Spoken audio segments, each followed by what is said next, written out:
जय हिंद दोस्तों, जय हिंद बच्चों। कैसे हो आप सभी? आप सभी का स्वागत मिस्टर एग्रीकल्चर एकेडमी के ऑनलाइन प्लेटफॉर्म पर। साथियों, आज हम पढ़ेंगे एक मस्त सा टॉपिक पढ़ेंगे जिससे 100% अपने एग्जाम में क्वेश्चन पूछा जाता है। आपको पता ही लग गया होगा, मेरे बैक पे आपको दिख रहा होगा स्लाइड में। जिस टॉपिक के बारे में आज हम पढ़ेंगे वो राजस्थान की चित्रकला के बारे में पढ़ेंगे। साथियों, ये चीज ध्यान रखिएगा कि इस टॉपिक के 2 सेशन अपनों ने पहले करवा दिए थे, तो मैं उससे आगे ही स्टार्ट करूंगा। उन दोनों सेशन के जो लिंक है वो आपको नीचे डिस्क्रिप्शन में मिल जाएंगे, आप वहां उनको देख सकते हैं। ताकि देखिए, ये चीज है कि अपने सारे टॉपिक है ना, अपना उद्देश्य ये है कि अपने जीके के राजस्थान कल्चर, जियोग्राफी, हिस्ट्री, इसके सारे टॉपिक है वो यूट्यूब पर आपको उपलब्ध करवा दे, है ना। और वर्तमान एग्जाम ओरिएंटेड एग्जाम के पैटर्न को देखते हुए अच्छे से पढ़ पाए। चलो अपने स्टार्ट करते हैं, बहुत ज्यादा बातें नहीं करेंगे। और आपसे ये उम्मीद है कि आप अच्छे से मेहनत कर रहे हैं, अच्छे से नोट्स बना रहे हैं और एक एक बात को अच्छे से कंठस्थ कर रहे होंगे। चलिए स्टार्ट करते हैं।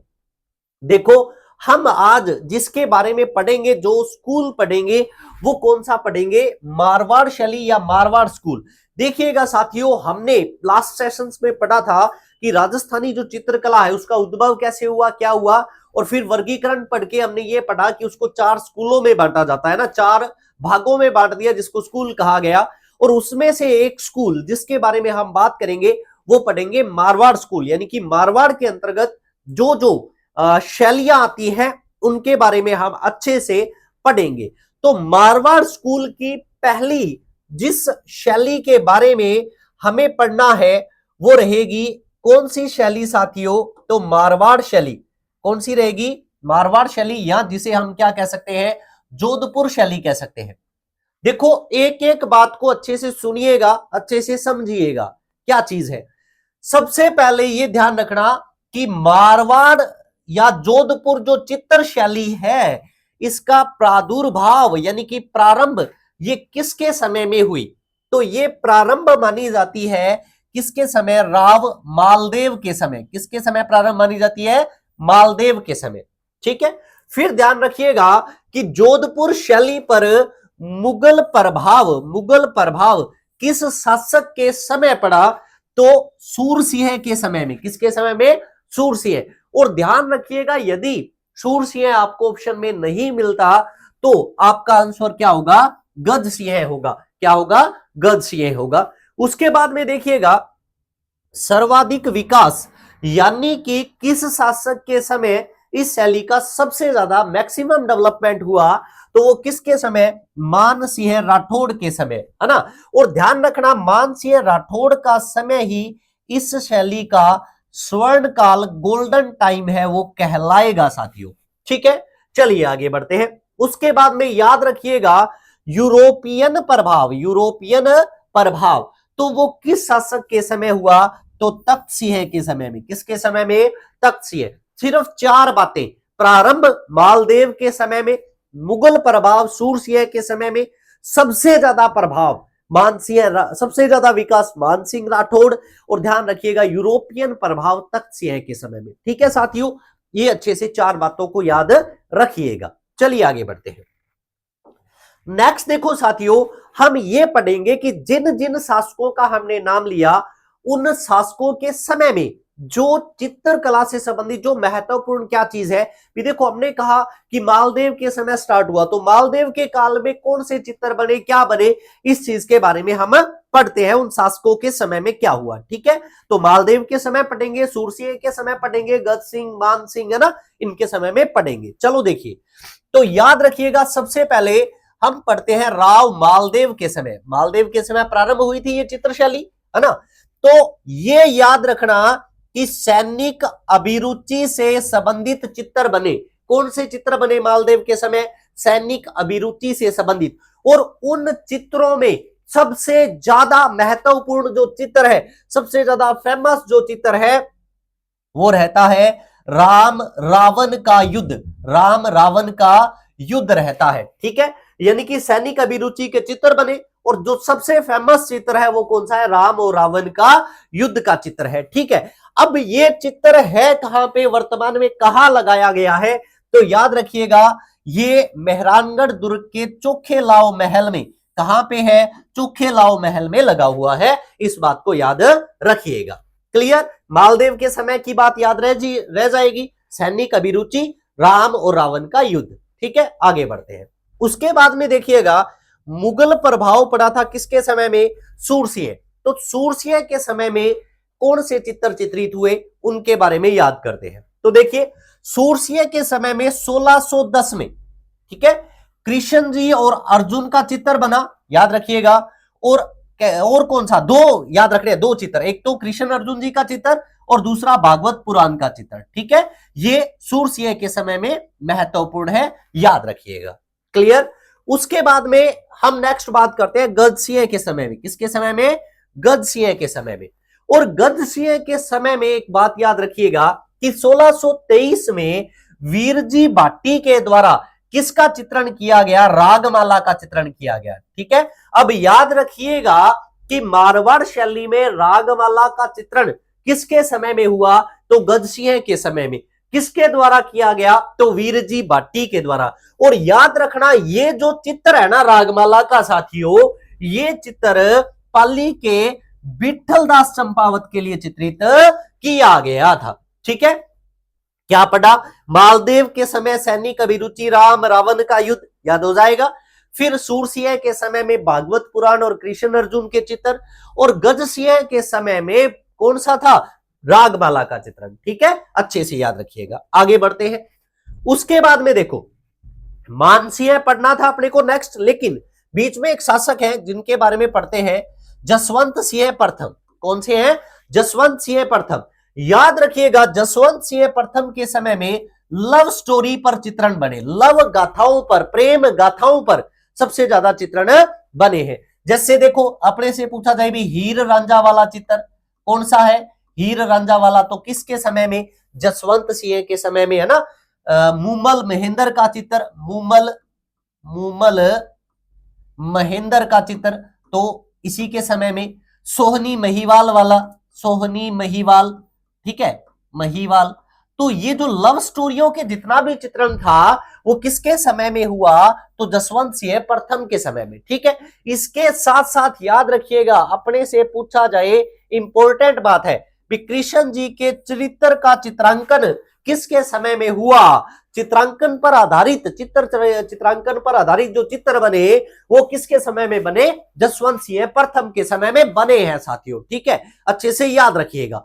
उसके बाद में हमारे पास आते हैं नेक्स्ट शासक जिनके बारे में पढ़ना है, वो है मान सिंह। ये वही मान सिंह है साथियों जिनके जो किससे संबंधित थे, नाथ संप्रदाय से संबंधित थे।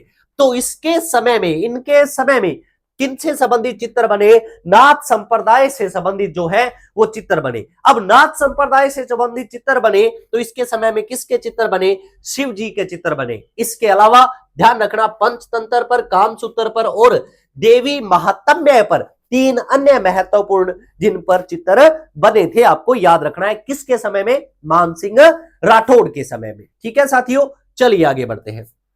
उसके बाद में हम याद करते हैं दरबारी चित्रकार, इनके समय के दरबारी चित्रकार कौन कौन से थे।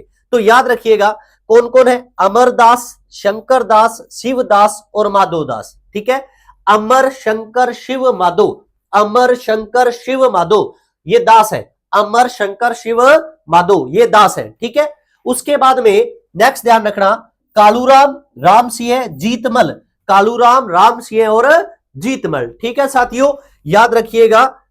यदि हम बात करें, ठीक है, तो और कौन से है, दानाराम। ये सारे आपको अच्छे से ध्यान रख लेने हैं, हो जाएगा। अमर शंकर शिव माधो क्लियर मैंने बोल दिया था, कालूराम, जीतमल और दानाराम इनसे संबंधित क्या बनाए गए, चित्र बने हैं। ठीक है साथियों, चलिए आगे बढ़ते हैं। नेक्स्ट देखिएगा साथियों, आपको ध्यान रखना है मानसिंह के समय में ही जो चित्रकार थे शिवदास, कौन से थे, शिवदास थे साथियों। ठीक है, शिवदास थे। शिवदास जो थे इनके द्वारा 1816 में एक चित्र बनाया गया जो खूब पेपर में पूछा जाता है कि महिलाओं को हुक्का पीते हुए दिखाया गया है, महिलाओं को हुक्का पीते हुए दिखाया गया। हमसे ये क्वेश्चन आता है कि महिलाएं हुक्का पीते हुए ये कौन सी चित्र शैली में चित्रित किया गया है? तो जोधपुर में किसके द्वारा चित्रित किया गया था? तो शिवदास के द्वारा चित्रित किया गया था। कब? 1816 में, याद रखिएगा। चलिए आगे बढ़ते हैं। फिर शासक आते हैं साथियों एक अबेसिय राठौड़। कौन से आते हैं? अबेसिय राठौड़। और अबेसिय राठौड़ के समय चित्रकार था डालचंद। कौन था? और डालचंद। डालचंद ने अबेसिय को नृत्य देखते हुए चित्रित किया। नृत्य देखते हुए अबेसिय राठौड़ का चित्र किसने बनाया था? डालचंद ने बनाया था, याद रखिएगा। आगे बढ़ते हैं। उसके बाद में हम बात करेंगे जिनके काल में यूरोपियन प्रभाव पड़ा। कौन थे वो? तख्त सिंह। कौन थे? तख्त सिंह। तो ध्यान रखिएगा, यूरोपियन प्रभाव पड़ा तो इस शैली का जो मूल स्वरूप है, मौलिक स्वरूप है, उसका क्या हुआ? हास हो गया साथियों ना। मौलिक स्वरूप कहीं खोस आ गया, ये ध्यान रखना। हास किसके समय में हुआ? तो तख्तसिंह के समय में। और तख्तसिंह का दरबारी चित्रकार कौन था? शंकर दास था। ये बात हमें अच्छे से याद रखनी है। देखो, हमने पढ़ा सबसे पहले मालदेव, सैनिक अभिरुचि से संबंधित चित्र बने थे, ठीक है, याद रखिएगा। यही बातें हमने पढ़ी है साथियों। फटाक से रिपीट यदि हम करें तो आपने देखा होगा कि मालदेव के समय सैनिक अभिरुचि याद रह जाएगा, सूरसिंह के समय कृष्ण अर्जुन और भागवत पुराण, गजसिंह के समय में रागमाला, गजसिंह के समय में रागमाला, ये ध्यान रखना है। जसवंत सिंह के समय में लव स्टोरीज पर चित्रण, मानसिंह के समय में शिव जी का, पंचतंत्र का, कामसूत्र का, देवी महात्म्य का चित्र, ठीक है, ये बात याद की। फिर हमने बात की है कि शिवदास ने महिलाओं को हुक्का पीते हुए दिखाया और अबेसिय राठौड़ के दरबारी थे डालचंद, जिसने अबेसिय को नृत्य देखते हुए चित्रित किया। और तख्तसिंह के दरबारी कौन था? शंकर दास। ये बात याद रखनी है साथियों। चलिए आगे बढ़ते हैं। उसके बाद में हम पढ़ेंगे साथियों क्या चीज कि मारवाड़ शैली के प्रमुख चित्र कौन कौन से चित्र हैं जिनके बारे में हमें पता होना चाहिए। तो याद रखिएगा, एक तो लव स्टोरीज पर आधारित चित्रण खूब हुआ है इसमें, एक बात याद रख लोगे। दूसरी महत्वपूर्ण बात, दुर्गादास राठौड़ को घोड़े पर बैठकर बाले से रोटी सेकते हुए चित्रण किया गया है। आप देख रहे होंगे इस चित्र को, अच्छे से आपको दिखाई दे रहा होगा कि दुर्गादास जी राठौड़ जो है घोड़े पर बैठे हुए हैं और वो बाले से क्या कर रहे हैं? बाटियां सेक रहे हैं, है ना। यानी कि ये इनके बारे में था कि जब ये किसी अभियान पे जाते थे तो तब तक ये घोड़े पर बैठे रहते थे, घोड़े से नीचे नहीं उतरते थे जब तक वो अभियान है वो कंप्लीट नहीं हो जाता था, ठीक है। तो इनके बारे में एक कविता प्रचलित है जो चलती है, वो कौन सी है? 24 घड़ी 8 पहर गुडले परवास, 24 घड़ी 8 पहर गुडले परवास, ठीक है, सेल अणीशु सेक तो बाटी दुर्गादास। यानी कि घोड़े पर बैठे बैठे हुए ये क्या करते थे? जो बाला था उससे बाटियां सेकते थे, ठीक है। ये चीज ध्यान रखना, किसके बारे में है? दुर्गादास जी के बारे में, ठीक है। चलिए आगे बढ़ते हैं। उसके बाद में यहां इसी शैली में चित्रित किया गया एक ग्रंथ कौन सा है? ओद नियुक्ति वृत्ति। ओद नियुक्ति वृत्ति 1060 ईस्वी में प्रारंभिक चित्र है। इसके अलावा 10 वैकाली का सूत्र चूर्णी वो भी इस शैली में चित्रित किया गया चित्र है, ध्यान रखिएगा। इसके अलावा देखो, उत्तराध्यान है, वैली किशन रुक्मणी है, बिलावल रागनी चित्र है, रसिक प्रिया है, ढोला मरवनरी बात है, कामसूत्र है, ढोला मारू, सूर सागर, दुर्गा सप्तशती, नाथ चरित्र, पंचतंत्र, उजली जेठवा, ये सारे इस शैली के चित्र हैं, जो अन्य चित्र हैं जो चित्रित किए गए हैं, याद रखना है साथियों। इसके बाद में देखिएगा, याद रखना कि जो महाराजा भीम सिंह थे, भीम सिंह के समय में दरबार, जो दशहरा दरबार है उसका चित्र बनाया गया था। इसके अलावा एक महत्वपूर्ण बात ध्यान रखना, इंपॉर्टेंट बात है कि अन्नू महलोत्रा ने बप्पा जी के नाम से महाराजा गज सिंह का एक वर्त चित्र बनाया जिसका नाम उन्होंने दिया the Maharaja of Jodhpur, the galaxy lives on, ठीक है। हमसे पूछा जाए the Maharaja of Jodhpur the galaxy live on, ये जो चित्र है ये किसका है? तो आप कहोगे गज सिंह का। और किसके द्वारा चित्रित किया गया? तो अन्नू महलोत्रा, ठीक है, याद रखिएगा, अच्छे से इस बात को याद रखना है। और दशहरा दरबार का चित्रण किसके समय में हुआ? तो भीमसिंह के समय में। ये बात याद रखिएगा। आगे बढ़ते हैं। फिर देखो प्रमुख चित्रकार, वैसे हम बात कर चुके हैं भी अमर, शिव, शंकर, माधव, अमर, शिव, शंकर, माधव, है ना, और नारायण, ये सारे दास थे। ये सारे क्या थे? दास थे। देखो याद करते हैं भी अमरदास, शंकर दास, शिवदास, माधोदास, एक नारायण दास, ये सारे क्या है? दास चित्रकार थे। अमर, शिव, शंकर, माधव, नारायण, ये सारे दास थे। ठीक है। उसके बाद में देखो बाटी कौन कौन से? दाना बाटी, राम सिंह बाटी, रतन सिंह बाटी। दाना राम रतन, दाना राम रतन, ठीक है, दाना राम रतन, दाना राम रतन, ये सारे बाटी थे। ठीक है। इसके अलावा बिशन दास कालू।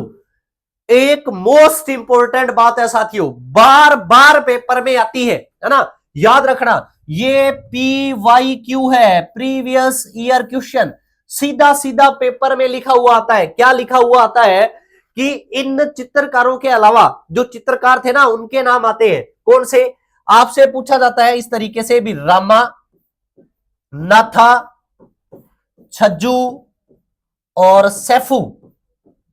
क्लियर? डॉट डॉट करते हुए ये किस चित्र शैली के चित्रकार हैं? तो याद रखिएगा, रामा, नाथा, छज्जू, सैफू। कौन है? रामा, नाथा, छज्जू, सैफू, ये जोधपुर चित्र शैली के क्या है? चित्रकार है। क्लियर ये बात? चलिए आगे बढ़ते हैं। अब प्रमुख चित्रकार हमने पढ़ लिए भी, अमर, शंकर, शिवदास, अमर, शंकर, शिव, माधव, नारायण, भीषण, ये सारे दास थे। ठीक है। फिर हमने बात की है कि एक तो राम, एक रतन और एक दाना, ये बाटी थे। ठीक है। और ये जरूर याद रखना, रामा, नाथा, छज्जू, सैफू, ये इस शैली के चित्रकार है।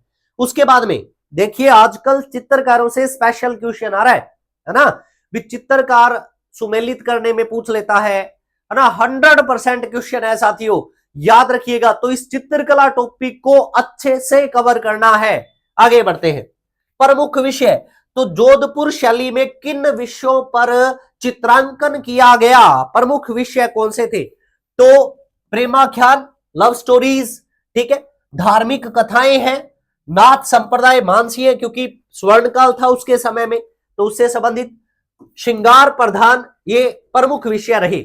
उसके बाद में देखो पूछा जाता है कि जोधपुर जो शैली है उसका प्रमुख कलर कौन सा था? तो येलो कलर, पीला रंग था। अच्छे से याद रखेंगे। आगे बढ़ते हैं। प्रधान वृक्ष यानी कि मुख्य किस वृक्ष को चित्रित किया गया? तो जोधपुर शैली में आम को चित्रित किया गया साथियों। तो आम वृक्ष तथा छोटे कंटीले पौधे। और प्रमुख पशु पंछी देखें तो जोधपुर मारवाड़ का जो एरिया है, ऊंट वहां पे बहुत पाए जाते हैं, है ना, तो सबसे ज्यादा ऊंट को चित्रित किया गया, ऊंट है। ठीक है। उसके अलावा देखो प्रमुख यदि पंछी देखें तो कौवा, और उस एरिया में पाया जाता है एक अन्य पंछी, खंजन पंछी, तो उसको चित्रित किया गया है। ठीक है। ऊंट है, कौवा है, खंजन है, घोड़ा है, इनको चित्रित किया गया। कलर कौन सा? येलो। और वृक्ष कौन सा? आम, पीले आम, पीला रंग, आम और ऊंट और कौवा, याद रखना। विशेषताएं देखो, पुरुष की क्या विशेषताएं और महिलाओं की क्या विशेषताएं। एक सीधी बात याद रखना कि जोधपुर शैली में पुरुषों को हाइट को ज्यादा और गठीला शरीर दिखाया गया है, भी लंबे कद के दिखाया गया और पूरा गठीला दिखाया गया, योद्धा की तरह शो किया गया है। जबकि महिलाओं को कम कद का, बोने कद का या मध्यम कद का दिखाया गया है। यह बात याद रखनी है ना। यदि अपने बात करें पुरुषों के बारे में, विशौर्यवान मुखमंडल था, लंबा कद दिखाया गया है, यह याद रखना।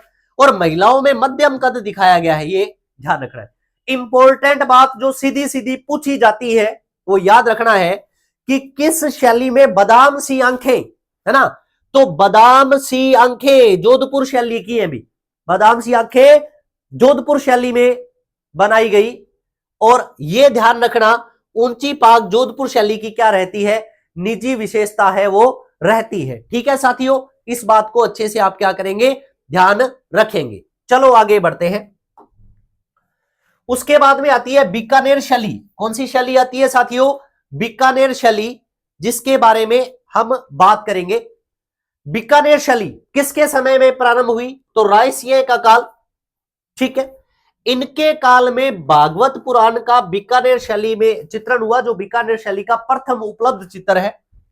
फिर याद रखिएगा कि यह 7 उस्ता कलाकारों को बीकानेर लेके आए थे, अर्थात उस्ता कला का जो जन्म है वो इसी के समय में हुआ, इन्हीं के समय में हुआ, याद रखिएगा।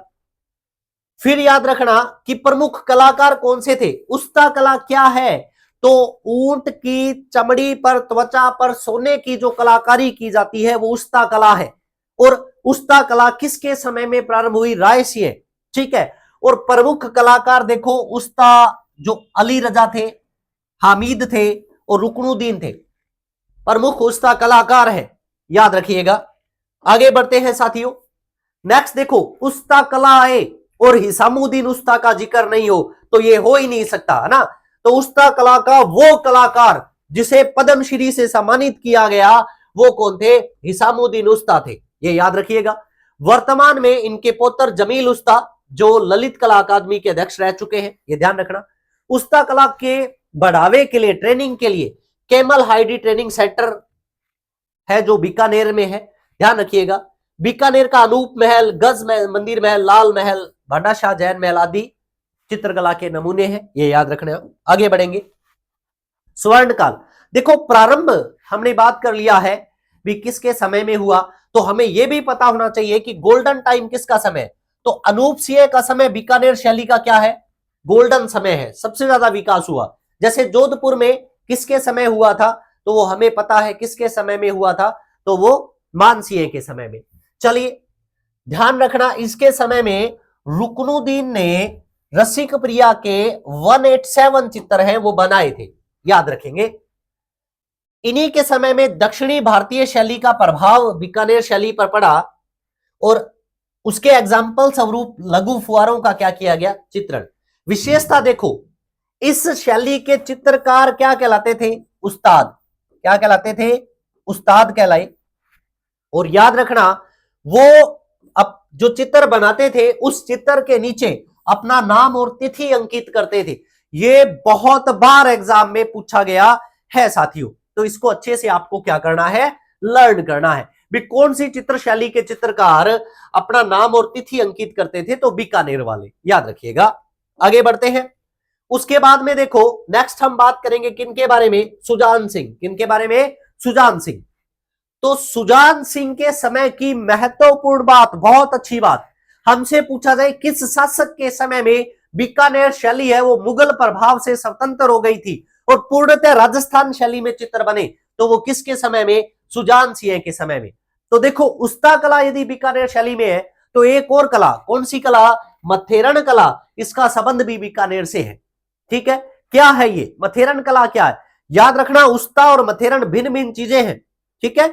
मथेरन क्या है कि जो मंदिर होते हैं, मंदिर की परिक्रमा में पौराणिक देवी देवताओं की कथाओं से संबंधित जो चित्र बनाए जाते हैं वो किस में होते हैं, मथेरन में होते हैं, ठीक है। याद रखना, यानी कि देखो विचित्र बनाएंगे तो ये भित्ति चित्रण का ही एक क्या हो गया, प्रकार हो गया साथियों, ठीक है।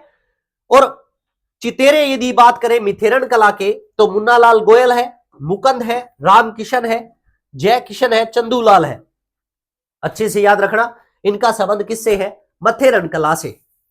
चलिए आगे बढ़ते हैं। उसके बाद में देखो, बहुत इंपॉर्टेंट बात है साथियों, बीकानेर शैली पर किन 3 शैलियों का प्रभाव पड़ा, तो मुगल शैली, पंजाबी शैली और दक्षिण शैली। दक्षिण, मुगल, पंजाबी, 3 शैलियों का ये क्या है, मिश्रण है। 3 शैलियों का क्या है, मिश्रण है, ठीक है, ये ध्यान रखना। पंजाबी शैली है, दक्षिण शैली है और मुगल है, पीडीएम है, पीडीएम है, पंजाबी, दक्षिण और मुगल शैली का प्रभाव, ठीक है। प्रमुख रंग देखें तो बैंगनी, बादामी और सलेटी रंग। और इंपॉर्टेंट बात देखो, कौन सी शैली में मुस्लिम चित्रकारों के द्वारा हिंदू देवी देवताओं का चित्रण किया गया, तो बीकानेर शैली में, याद रखिएगा। उसके बाद में नेक्स्ट अपने बात करेंगे त्रिकुट चित्रकार कौन से कहलाते हैं, अली रजा, अली हसन और रामलाल, याद रखना है। फिर ध्यान रखना, बीकानेर की लघु चित्र शैली पर हरमन गोइतज, ये बहुत इंपॉर्टेंट बात है, हरमन गोइतज ने एक पुस्तक लिखी, कौन सी, I and architect of Bikaner, Hermann Goetz की पुस्तक है, याद रखिएगा।